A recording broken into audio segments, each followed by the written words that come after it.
महाराष्ट्र काय कर्नाटक काय सर्वांनी सबस्क्राईब करा खिलार महाराष्ट्राची शान आणि क्लिक करा बेल आयकॉनवर। एन्जॉय। नमस्कार मंडळी, खिलार महाराष्ट्राची शान या यूट्यूब चॅनलवर मी सूरज दिघे आपल्या सर्वांचं सहर्ष स्वागत करतो। मंडळी आज महाराष्ट्र कर्नाटकाच्या कानाकोपऱ्यात फिरत असताना आपण जेवढ्या मोठ्या प्रमाणामध्ये वळू बैल असतील किंवा शर्यतीची बैल असतील हे सर्वात जास्त मोठ्या प्रमाणात पाहिले। आज आपण प्रत्येक शर्यत क्षेत्रातल्या व्यक्तीला की ज्याचं शर्यत क्षेत्रामध्ये काही ना काही प्रकारे योगदान आहे त्या प्रत्येकाला आपण विनंती केली, प्रत्येकाला आग्रह केला की शर्यतीची बैल सांभाळत असताना तुम्ही तुमच्या दावणीला आवर्जून एकतरी जातीवंत खिलार गाय देशी गोवंश सांभाळा, याचा आग्रह आपण जुन्या काळापासून करतोय आणि आजही करत आहे। मंडळी आज आपण ज्या मालकांच्या दावणीला आलेलो आहोत त्या मालकांच्या दावणीला तब्बल एक नाही दोन नाही तर 60 पेक्षा जास्त देशी गोवंशामधले खिलार गायी आपल्याला पाहायला मिळतात। हे गाव आहे बाज गाव आहे, तालुका जत, जिल्हा सांगली मधले मालक आपल्या सोबत आहेत। मालक, आम्हाला तुमचं संपूर्ण नाव, गाव, तालुका, जिल्हा सांगा। माझं नाव आकाराम नामदेव मासाळ, गाव बाज, तालुका जत, जिल्हा सांगली। फोन नंबर तुमचा? Phone number 93 70 70 73 75। कशा पद्धतीने तुम्ही तुमचे वडील असतील किंवा तुम्ही स्वतः असेल कशा पद्धतीने, कारण हे आज 60 लहान मोठी गायी पाहतोय आम्ही, हे नक्कीच ज्या दिवशी सुरुवात केली त्या दिवशी एक दोन असेल तर कशी सुरुवात होती, काय होतं? सुरुवातीला आमचे वडील म्हणजे आम्ही लहान असताना वडील बोलते की आमच्या 2 गाय कायमच्याच असणार, पहिल्यापासून 1-2-3 गाय असणार। त्यानंतर मी 2005 ला की आपल्याला एक चांगले खिलार आपल्याला पाळायचे म्हणून मी सलगरमधनं आणि बेळंकीमधनं 11 गाय विकत आणल्या आणि त्यावेळेला मी 25,000 रुपये एक गाय आणली पाडी। हा, आणि आता ही जी काळी पाडी आहे ती सलगरमधनं बारकं पिल्लू होतं तर मी 10,000 रुपये आणलं। हा, म्हणजे आपल्याला याचा देशी गोवंशाचा नाद आहे आणि ही दारात असलं तर म्हणजे एक 100 एकर जमिनीसारखं हे गाय असल्या तर 100 एकर जमीन असल्यासारखं आहे, म्हणून आम्ही गाय पाळायचं 2005 पासून हे संकल्प केला। 2005 ते आज अखेरीपर्यंत आम्ही एवढी वाढवून आमची एवढी झाल्यात, जेवढी खोंड आहे तेवढी आम्ही विकतोय। ती जी पाळायला 1 नंबरला खोंड जातात ती येत नाही, आम्ही बाजारलाही खोंड नेत नाही। ही सगळी खोंड जागेवर जी व्यापारी आहेत पुण्यापासून कर्नाटक महाराष्ट्रामधनं जी बघायला जे महाजूर आहेत ते खोंड घेऊन जातात, पण ह्याचं शासकीय अनुदान मिळते किंवा आम्हाला हे काय आमच्या दिनीमनी नाही, आम्ही त्या अपेक्षाने केलंही नव्हतं। पण आता की भाजप सरकार आले आणि भाजप सरकारनं परवा जाहिरात दिली की ह्या गायींना म्हणजे दर्जा चांगला दिला आणि तेव्हाही आम्हाला माहीत झालं की बाबा या गायीला अनुदान मिळते, म्हणून आता आम्ही त्या पशुसंवर्धन अधिकाऱ्याला जतच्या विचारल्यावर त्याने ती माहिती दिली, त्याप्रमाणे आता आम्ही फॉर्म भरून दिलेत। आतापर्यंत कुठलेही आम्ही कुणाकडे 1 रुपया मागितला नाही, कुणाकडे घेतला नाही, आम्ही स्वतःच्या सहखर्चान हे आम्ही एवढं कष्ट करून हे गाय सांभाळलेत। गेले एवढा शेड बांधायला खर्च जवळजवळ 2-2.5 फूट लांबी रुंदीचा शेड आहे, एवढा सगळा बांधायला खर्च बरा झाला।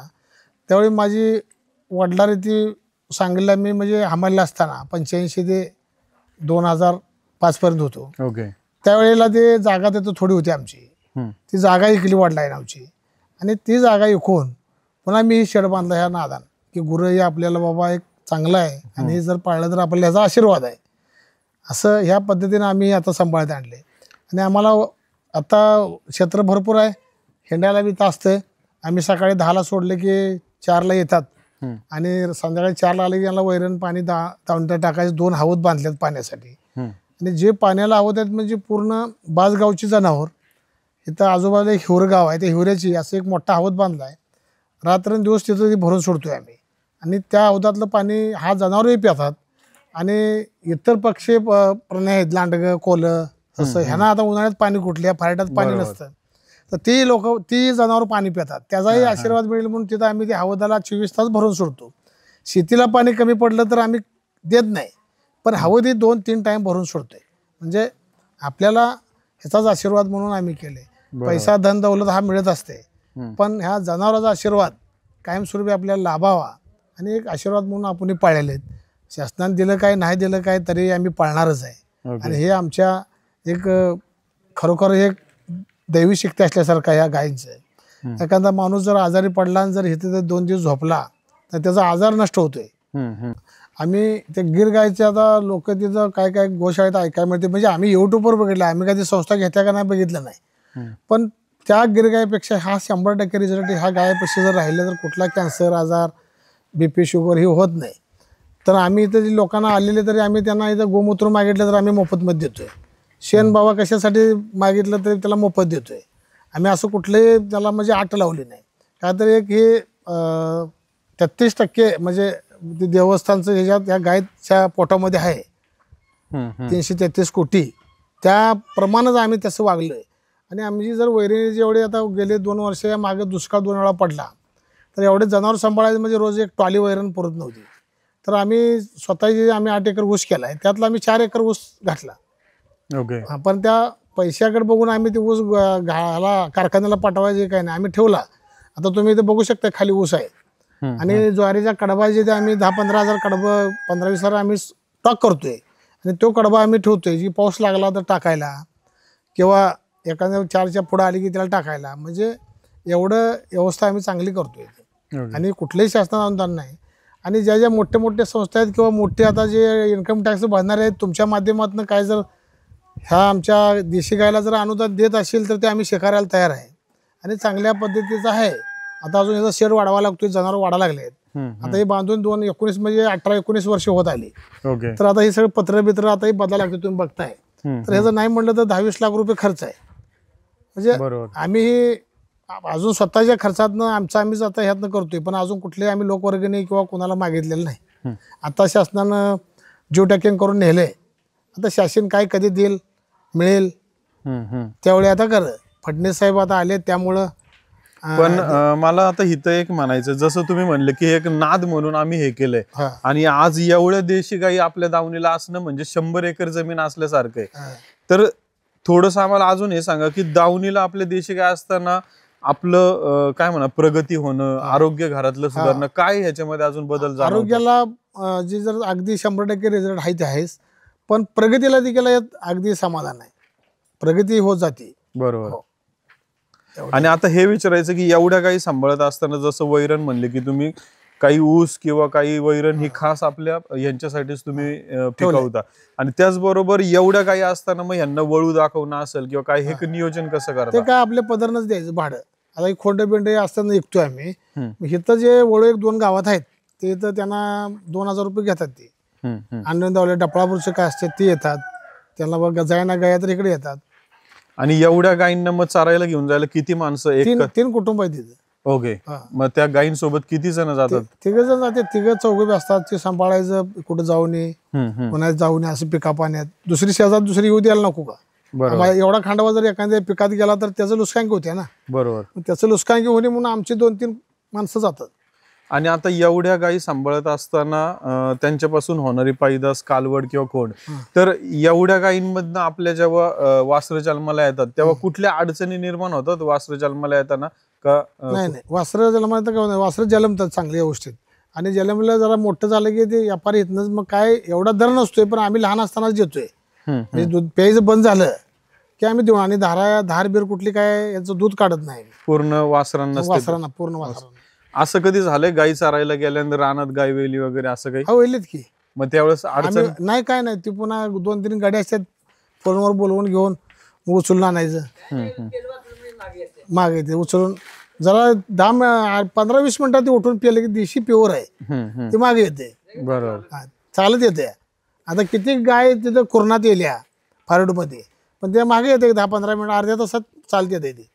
आणि आता हे तुमचा आजूबाजूचा परिसर बघितला तर चरायला दिसतं की आहे, मग पावसाळ्याच्या काळात चांगला हिरवागार असेल? पावसाळ्यात आहे, पण त्याच्यात ते वन विभाग आम्हाला बंधन घालते ना. ओके. ते म्हणजे आमचे झाड लावायचे आहेत, आत सोडू नका ते. आम्ही मग आपलं कडेकडेने हिंडवायचं, मग आमचं स्वतः शेत आहे हिंडवायचं. कोणाचं तर भाड्यानं म्हणजे पैसे देऊन आपण घ्यायचं चारायला.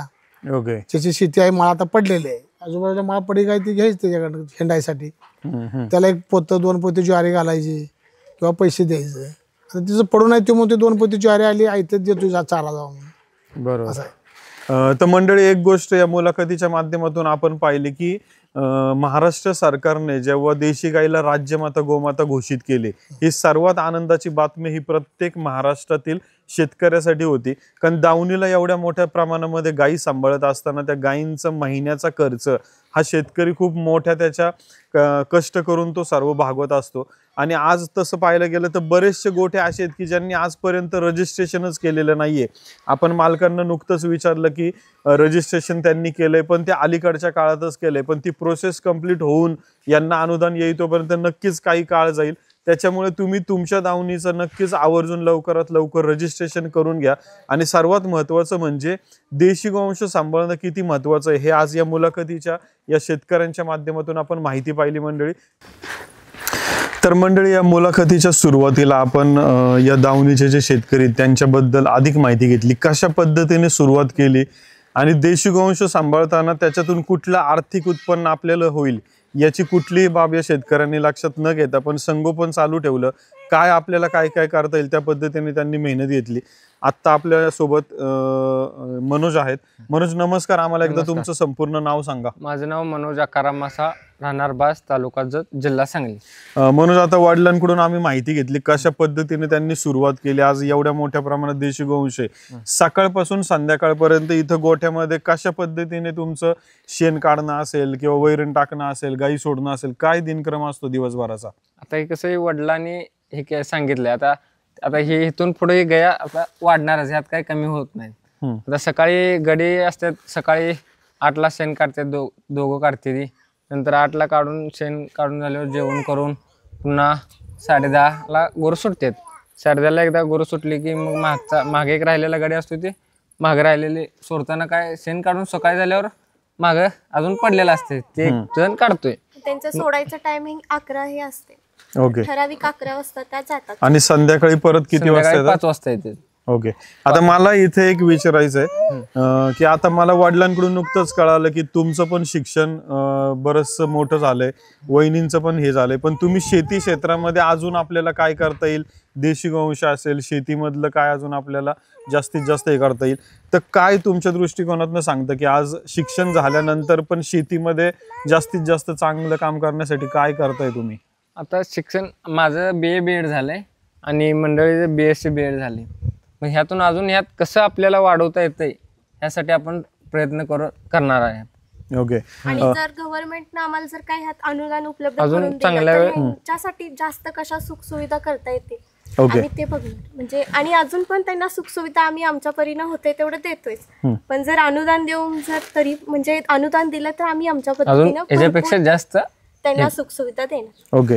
वहिनी, मला तुम्हाला अजून एक प्रश्न विचारायचा आहे. माहेरी शिक्षण घेतल्यानंतर प्रत्येक मुलीचं एक स्वप्न असतं की आपण सासरी गेल्यानंतर तिथं कुठेतरी जॉबला लागावं किंवा अजून काहीतरी वेगळं करावं, पण शेती शक्यतो म्हणजे आम्ही बऱ्याच जागी म्हणजे आम्ही शहरी भागात राहतो तर तिथली मुली शक्यतो शेती नको म्हणतात किंवा देशी गोवंश गाय बैल सांभाळणं तर हे नकोच म्हणतात. तर तुमच्या दृष्टिकोनातनं हे किती आणि का महत्वाचं हे आम्हाला माहिती द्या.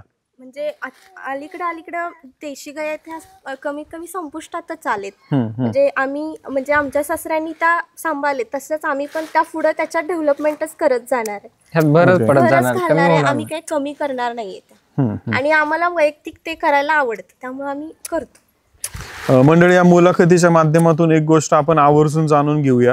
इथून पुढील भविष्य काळामध्ये एक गोष्ट तर नक्कीच आहे की जेव्हा एवढ्या मोठ्या प्रमाणात देशी गोवंश सांभाळला जातो तेव्हा घरातील व्यक्ती सांभाळत असताना त्या व्यक्तीला त्याच्या घरातील आई वडिलांचा, सर्वांचा, कुटुंबाचा पाठिंबा सर्वात मोठा असतो, तेव्हाच ह्या गोष्टी शक्य होत असतात.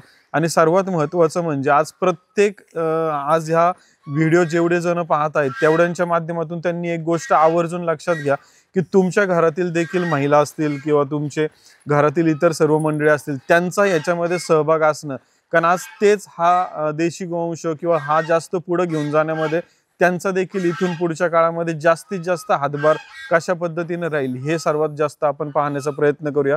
मनोज, एकदा आम्हाला तुमचं नाव, गाव आणि फोन नंबर आणि इथं जर यायचं असेल तर हा पत्ता काय आहे नक्की? माझं नाव मनोज आकाराम मासा, राहणार बास, तालुका जत, जिल्हा सांगली. Mobile number 9767907000. आता इथं यायचं झालं तर नागजफाटी मार्गे आलं तर नागजफाटा धावडवाडी पासून आत इकडे हिवरे बाज, आणि इकडून हे झालं तर सांगली कवठेमंकाळ डफळापूर ते बाज येते. डफळापूर वरून आत यायला लागते. ओके. 7 किलोमीटर इकडून ह्या मार्गे. आणि हायवे मार्गे हे झालं तर इकडे नागजफाटा धावडवाडी वरून इकडे आत यायला लागते 7-8 किलोमीटर.